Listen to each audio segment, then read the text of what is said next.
Welcome back, YouTube. Today I'm doing something that I think I said I was going to do like 2 months ago and never got around to until now. And it's interesting because I'm just going to show you the label. I have an elk rib steak bone-in tomahawk, which is way more names than you need to, because a ribeye steak is this portion here.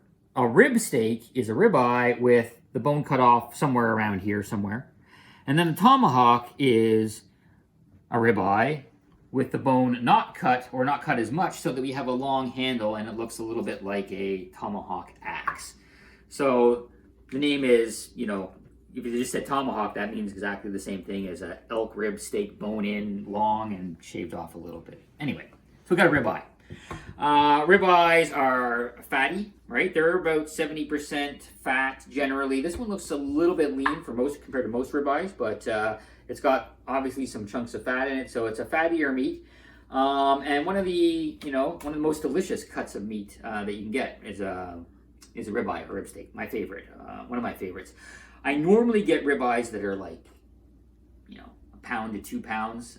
This is a small one. Does it have the weight on it? Yeah, this is 1/4 kilogram, so about 1/2 pound.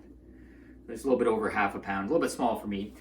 Like most of my meats, I'm going to cook this as quick as I can. I don't want to damage it and get burned too much, because of course that's where all the cancerous products come when you brown it. But I do want to disinfect it, so I'm just going to do this relatively quickly. So kind of as usual, I have some homemade tallow, which I'm just going to spread around a bit here. There we go. And I'm going to put this in and let it soak for, or let it cook for just a few seconds, essentially. Right, we're going to get a blue rare look again, if I can, on the inside.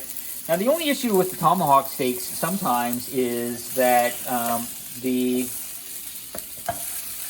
chicken already, more of that tallow underneath.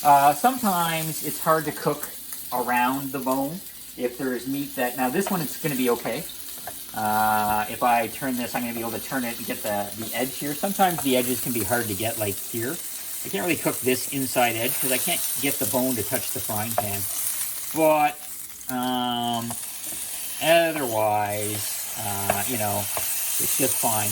Now, interestingly enough, I normally actually bake my ribeye.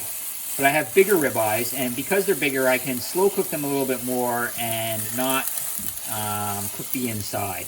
But with something this small and this thin, frying it probably is going to be good. I probably will do another video then showing me baking a ribeye, which is, again, my favorite way to do it. And it may surprise people, because a lot of steak lovers, of course, really like this concept of searing the meat and getting the juices to be kind of seared inside on the meat. I actually don't like that as much. I do it just to kill the germs.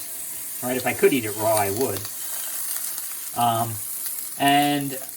The same then is true about steaks. If you can bake them and not cook them all the way through, in a sense, it can be a little bit better, a little lower temperature than the frying here, so a little bit less carcinogenic in that sense. All right, because the raw meat itself has no issues, no health risks. It's only when you cook or process meat that you have any possible introduction of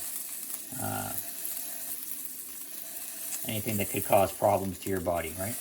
Okay, so that was pretty quick, but you'll see how that's overdone essentially from my perspective already. But looks like all the little crevices have been touched. So there we go, perfect. Let's put this back over here for a second. To avoid any contamination before I cooked it. And we'll take a quick look. One sec. We'll take a quick look, but I mean, no surprise, this is going to be blue rare, right? Just the way I like it. And this is going to be delicious. So there we go. Bone-in ribeye steak, in this case with an extra long handle, called a tomahawk steak. There's my breakfast. Gonna love this. Till next time, everyone. Bye for now.